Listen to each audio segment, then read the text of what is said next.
Silakan nak semayang, tapi ingat jangan semayang dekat laluan orang. Nyusahkan orang.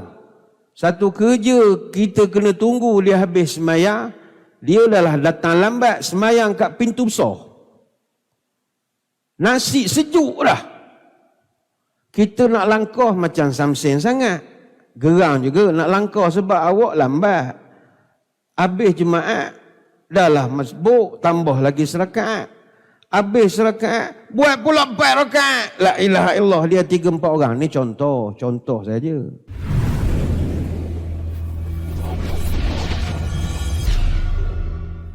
Cuma peringatan kepada tuan-tuan. Walaupun pagi ni bila dah dengar hadis, wah aku hari Jumaat ni nak semayang 4 rakaat lah, nak try sekali. Ikut sunnah Nabi. 4 rakaat di masjid, kalau balik 2 rakaat. Bukanlah suruh buat 6 rakaat. Tidak, tuan-tuan ada pilihan. Nak dibuat di masjid, ataupun habis main Jumaat, doa, lipat sejadah, balik 2 rakaat. Tapi kalau di masjid, 4 rakaat. Tuan-tuan pun semangat. Silakan nak semayang, tapi ingat jangan semayang dekat laluan orang. Nyusahkan orang. Satu kerja kita kena tunggu dia habis semayang, dia dah datang lambat semayang kat pintu besar. Nasi sejuk dah. Kita nak langkah macam Samsen sangat. Gerang juga nak langkah sebab awak lambat. Habis Jumaat, dahlah masbuk, tambah lagi serakaat.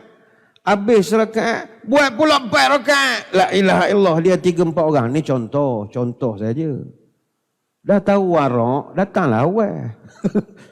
Orang duduk birai pintu ni jenis sapu punggung balik je, mana ada kau beli abad-abad-diah je, logat lah. Jadi silakan semayang, tapi jangan menghalang laluan orang. Dan kita pernah bincang benda ni kan. Sunnah yang ditinggalkan adalah orang yang tidak menggunakan sutrah ketika semayang. Sutrah ini alat untuk kita nak letak di hadapan kita sebagai penanda bahawa ini teritori kita. Berapa orang yang letakkan sutrah? Tidak ada. Dan kita ulang kaji balik bab sutrah ni dulu, bab 5. Kita bincangkan pelbagai sunnah berkaitan semayang, muka surat 29, iaitu meletakkan sutrah. Yang mana para ulama memberi pendapat yang pelbagai tentang hukum meletakkan benda di depan kita ketika semayang. Ini boleh rujuk dalam kitab Mawsu'ah Fiqhiyah Kuwaitiyah, Tamamul Minnah dan banyak lagi. Ada ulama sebagai contoh Ibn Hazm dan juga Syaukani mengatakan wajib letak. Supaya orang tidak lalu lalang, jadi tidak nampak tak mulia ibadah itu. Tengah sujud langkah dia orang. Ada ulama dalam mazhab Syafi'i, ataupun ini juga pendapat dalam Syafi'iyah dan satu pendapat dalam Imam Malik, sunat secara mutlak. Dan ada juga dalam pendapat Maliki dan juga Hanafi, sunat kalau kita khawatir ada orang melintah. Imam Syafi'i tak, ada melintah, tak ada melintah, letak je penanda. This is my territory. Jangan cross. Tapi kalau Maliki Hanafi, kalau you rasa clear, tak payah letak. Tapi kalau you rasa ada possibility orang lalu, letak. Cuma peringatan kepada orang yang nak lalu lalang ni, keluar pada masjid. Nak kejar nasi, silakan. Tak ada masalah. Nak kejar cendol ke, benda ke, tak ada masalah. Dalam kitab Al-Mu'tamad fil Fiqh Syafi'i, ada dia buat tambahan bahawa haram seorang itu lalu di hadapan orang yang solat jika di hadapannya ditandakan dengan sutrah. Haram. Haram. Kata Abu Juhaim Al-Ansari rahimahullah, "Lau ya'lamul mar baina yadayil musalli madza alaih, lakana an yaqifa 40 khairan lahu min an yamura baina yadayhi." Kalaulah seorang itu tahu dosa yang dikenakan ke atasnya kerana berjalan di hadapan orang yang semayang, maka kata Nabi, nescaya dia akan sanggup berdiri selama 40. Tidak disebutkan 40 apa. Kata sahabat yang merawikan hadis ni, kau tak perasan pula Nabi sebut 40 apa. 40 minit ke, 40 jam ke, 40 hari ke, 40 tahun. Tapi aku dengar Nabi sebut berdiri 40. Itu lebih baik dari dia berjalan depan orang semayang. Ini hadis riwayat Imam Bukhari. Lepas tu kata Abu Al-Nadir, salah seorang perawi, aku tak sure Nabi sebut 40 hari ke 40 bulan, 40 tahun. Kalau ada sutrah tapi orang tetap lalu, apa tuan-tuan nak buat? Tuan-tuan semayang, ni dah jadi ulang kaji tajuk sutrah pula dah. Sebab nak membetulkan amalan. Ada orang dia amalan semangat, ilmu tak ada. Semangat. Oh, saya pertahankan semayang sunat. Oh, semayang laluan. Semangat ilmu tak ada. Kalau ada sutrah, kita dah letakkan penghalang, tapi orang lalu juga. Apa tuan-tuan perlu lakukan? Sunat hukumnya bagi orang yang semayang dengan sutrah. Kalau ada orang lalu di hadapan dia, sunat dia tahan menggunakan tangannya. Boleh buat rock block. Jangan tonyok kepala dia, sudahlah. Ada jenis babi, kita buat rock block, dia lalu kat bawah. Dia cilok pula.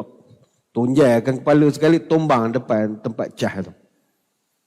Kata Abu Sa'id Al-Khudri, berdasarkan hadis Nabi pesan, "Idza shalla ahadukum ila syai'in yasturuhu minan nas, fa arada ahadun an yajtaza baina yadayhi, falyadfa fi nahrihi. Fa in aba falyuqatilhu, fa innama huwa syaitan." Kata Nabi, kalau seorang daripada kamu semayang ada sutrah, tiba ada orang nak lalu, maka falyadfa, kamu hendaklah tahan orang itu. Kalau dia degil, hendaklah kamu kerahkan lagi tahan itu. Kerana itu adalah setan. Nabi panggil setan. Orang dah taruk sutra, nak juga lalu, nak kejar nasi agaknya. Orang dah buat rock block. Nabi kata ini setan. Tetapi kalau kita tidak letak sutra, dia tidak berhak untuk menghalang siapa-siapa lalu di hadapan dia, kerana dia sudah mencuaikan haknya dengan meninggalkan sunnah memakai atau memasang sutra. Ini boleh rujuk dalam kitab Al-Mu'tamad, sebagaimana ada satu hadis kata Abu Hurairah, yaqta'us salatu al-mar'atu wal himaru wal kalbu al aswad wa yaqi dzalika mithlu mukhirati rahli. Wanita yang melintah, keldai yang lalu, anjing hitam di hadapan, ini semua memutuskan semayang, kata Nabi. Maka semua benda ini boleh dicegah sekiranya kamu menghadap pada benda yang ketinggiannya mukhiratir rahli. Hadis riwayat Muslim. Apa makna mukhiratir rahli? Dia mukhiratir rahli ni, kalau bahasa kita ni pelana kuda, saddle kuda yang biasanya kita letak di belakang kuda tu. Ni kalau dalam syarah Sahih Muslim ada disebutkan. Jadi kalau kita tengok tinggi pelana haiwan tunggangan ni, kira-kira lebih kurang dalam sekaki lah, lebih kurang. Ataupun antara 40 hingga 60 cm. Jadi ini sebagaimana pernah ditanya kepada Atha Ibn Juraij, pernah bertanya, kam mukhiratir rahli alladhi sa'ala innahu yastur musalli, qala qarda zira'. Berapa tinggi pelana haiwan yang boleh dijadikan sutra untuk semayang? Maka Atha rahimahullah jawab, kira-kira satu hasta.